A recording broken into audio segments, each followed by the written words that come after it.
Olá, meus queridos, a paz de Cristo Jesus. Estamos por aqui de volta para a nossa série de pré-aulas de escola bíblica. Hoje nós temos a lição de número 11 e a proposta desta lição é falar sobre vivendo no Espírito. Eu tenho certeza que esse tema e o conteúdo do mesmo com certeza trará e deixará sobre a sua vida uma edificação muito mais que especial, visto que fala da nossa vida prática com Deus, nossos relacionamentos com Deus e uma vida no Espírito. E hoje está recheado dessas referências bíblicas que certamente suprirá ou junto com o seu conteúdo fará uma boa aula aí no próximo domingo. Meus queridos, para você que ainda não me conhece, que ainda não é inscrito no canal, se inscreva, toque no sininho de notificação para que você receba os vídeos, não perca nenhum. Nós ainda estamos aqui, nós fomos colocados aqui em uma função essa de superintender a escola bíblica dominical aqui na Assembleia de Deus, na rua São Geraldo, aqui em Bom Sucesso, no Rio de Janeiro. Esta igreja, meus queridos, é presidida pelo nosso querido pastor Eliseu Alves, aquele que também preside a convenção estadual aqui do Rio de Janeiro, chamado CEADERJ. Meus amados, e para isso nós vamos deixar aqui esse conteúdo que é muito mais que especial. Vamos lá para a nossa aula de hoje.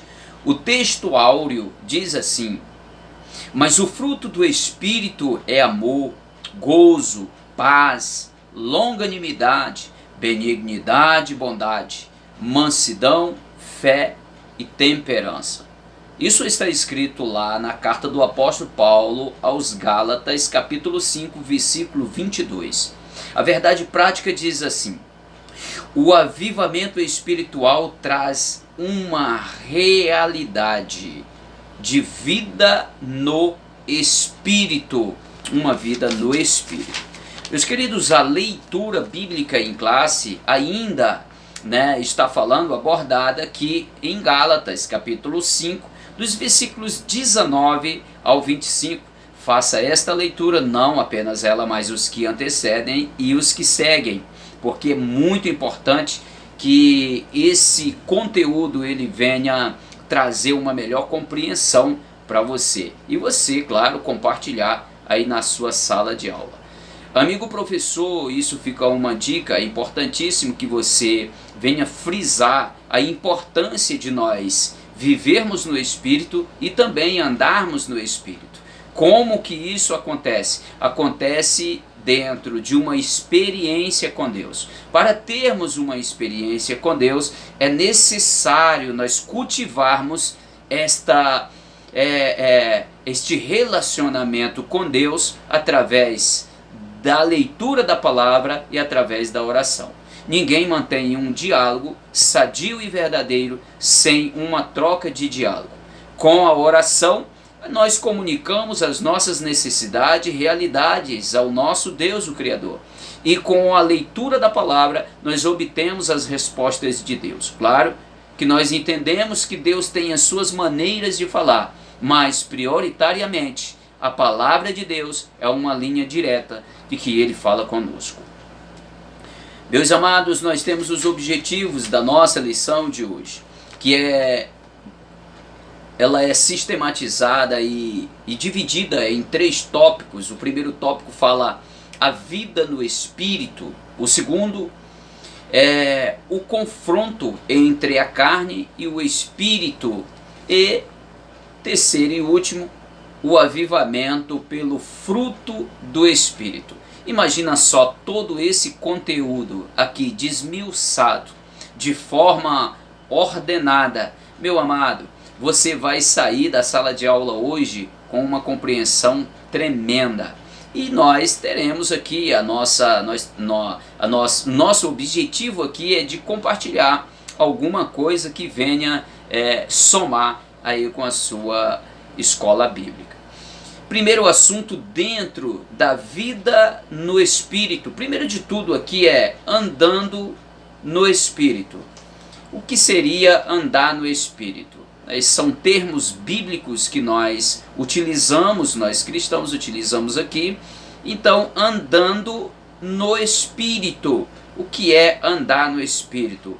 O verbo andar tem o sentido figurado de viver, experimentar ou experienciar, ter essa experiência, praticar e conduzir. Isso é andar no Espírito, é o sentido da palavra andar no Espírito, é conduzir-se de forma que seja direcionado pelo Espírito. O segundo é, por que andar no Espírito? Agora está falando por qual o motivo, qual a necessidade, por que é importante andar no Espírito? Ora, andar no Espírito é importante para que nós não viemos cumprir as concupiscências da carne. A concupiscência da carne é uma natureza adâmica que nós herdamos. Claro que agora, após a nossa conversão, entregamos a nossa vida a Cristo Jesus, nós temos uma nova natureza de vida. Nós somos nova criatura. Mas esta velha natureza adâmica, herdada de Adão, ela não morreu. Ela ainda está adormecida. E toda vez que nós interrompemos o nosso desenvolvimento na vida espiritual, nós passamos a dar vida esta natureza carnal que Paulo chama de lei da carne, ou lei do pecado, que opera na carne, no velho homem.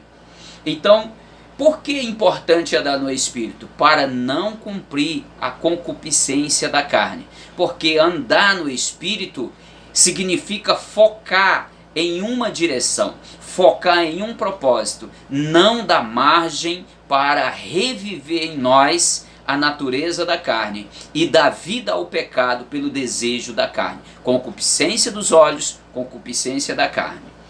Então, como andar em Espírito? Aqui o terceiro e último subponto, como andar no Espírito. Como nós devemos andar no Espírito? Isso não é fácil, porque ainda estamos num corpo adâmico. É necessário nós compreendermos aquilo que Paulo falou aos Romanos no capítulo 12. Rogo pela compaixão de Cristo que apresentei o vosso corpo santo e agradável ao Senhor, que é o culto racional. Isso aqui é um culto compreendido, um culto entendido. Adorar a Deus porque compreende os desígnios de Deus. Apresentar o corpo como um sacrifício vivo a Deus porque compreende a importância disso. E ele ainda segue dizendo que não vos conformeis com este mundo, mas transformai-vos pela renovação do vosso entendimento. Temos agora o entendimento que devemos compreender que esse corpo é um templo do Espírito Santo e que devemos andar no Espírito.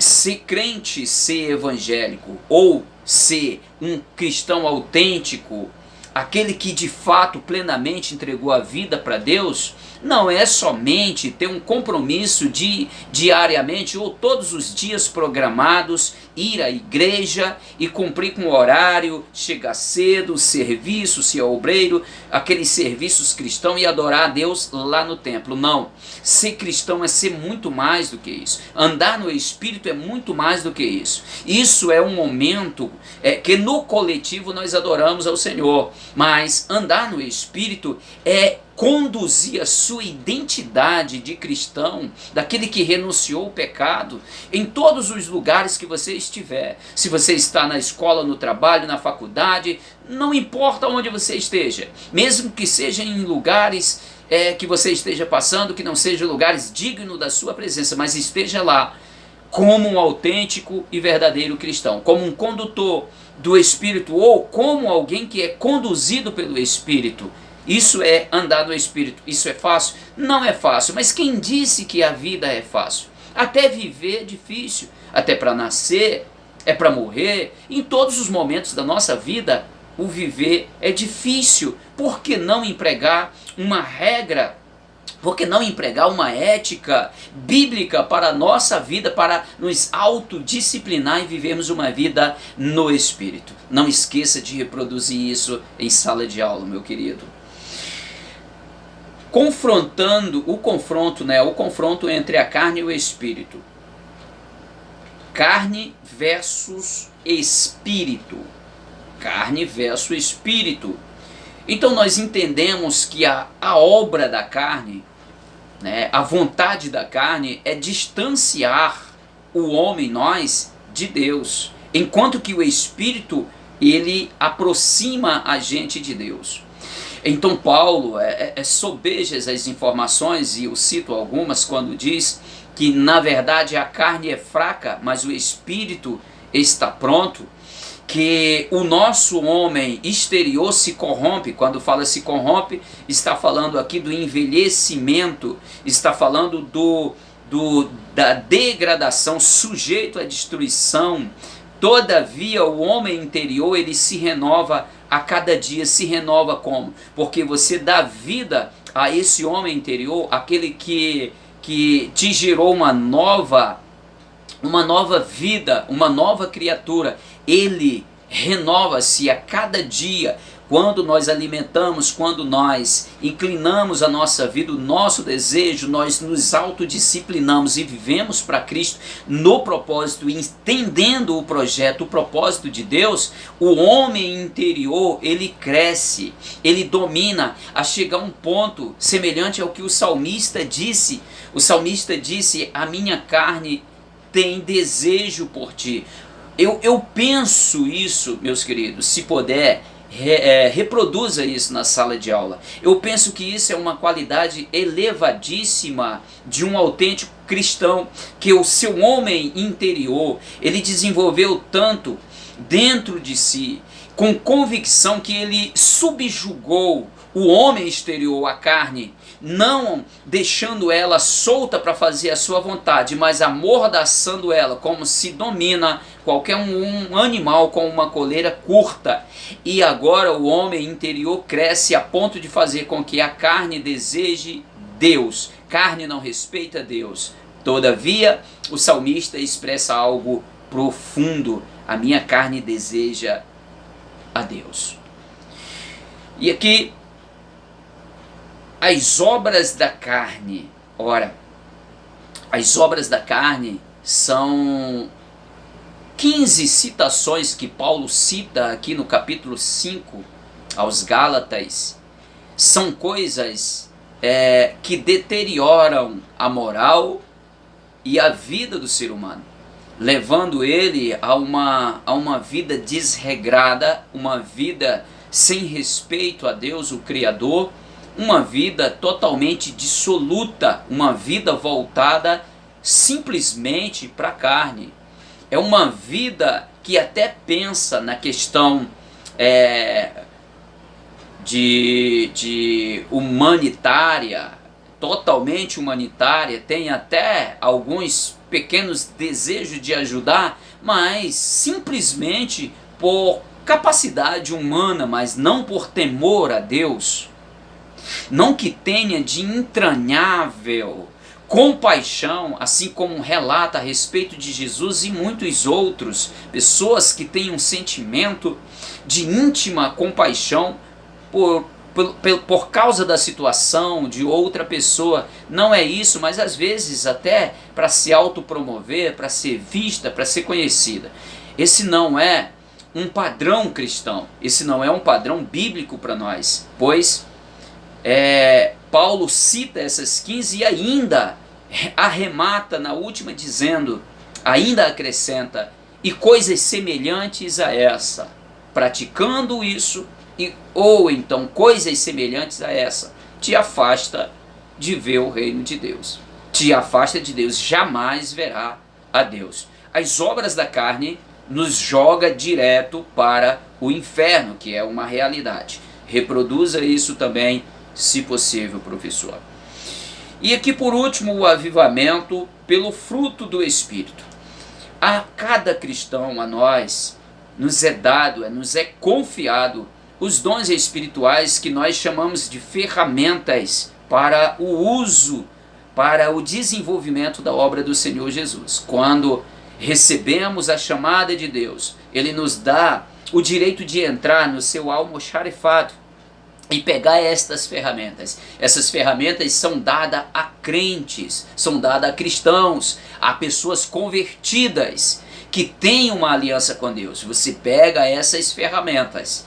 Depois que pega essas ferramentas, é necessário desenvolver o fruto do Espírito, que Paulo cita aqui, são 9 gomos que compõem ao fruto do Espírito. Primeiro o amor, e por aí vai, longanimidade, domínio próprio, alegria, e por aí vai, são 9. É necessário ter o fruto do Espírito junto com os dons. Para quê? Para fazer o uso dessas ferramentas direcionada a Deus, para que isso venha honrar e glorificar a Deus. O serviço autenticado para o reino de Deus é um serviço que leva honra e glória ao Senhor. Aquilo que glorifica o homem aqui na terra, o serviço que glorifica o homem aqui na terra fica. Até porque muitos, depois de terem a identidade de cristãos, entram por esta porta do almoxarifado de Deus e pega essas ferramentas que são os dons espirituais, pega essas ferramentas e faz uso delas, e depois quebra a aliança com Deus, rompe a aliança com Deus. Ele fica com essas ferramentas nas mãos, mas não tem o fruto, não tem mais a autenticidade, porque quebrou, rompeu a aliança com Deus.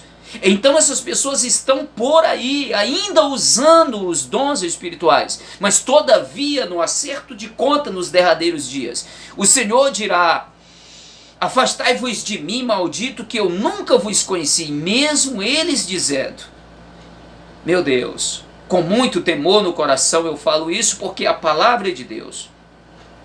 Ele diz: porque em teu nome, Senhor, profetizamos, em teu nome expulsamos demônio, em teu nome fizemos cura, milagres, e o Senhor: afastai de mim, maldito, que eu nunca vos conheci. Eles ficaram com as ferramentas, preste atenção nisso, isso é sério, ficaram com os dons para executar obras aqui, mas obras essas que só glorificavam o homem e não remetiam glória a Deus, porque estavam fazendo com a sua aliança rompida. Quantas pessoas já romperam a aliança com Deus e estão por aí achando que ainda estão bem? Volta-te para o Senhor Jesus enquanto é tempo.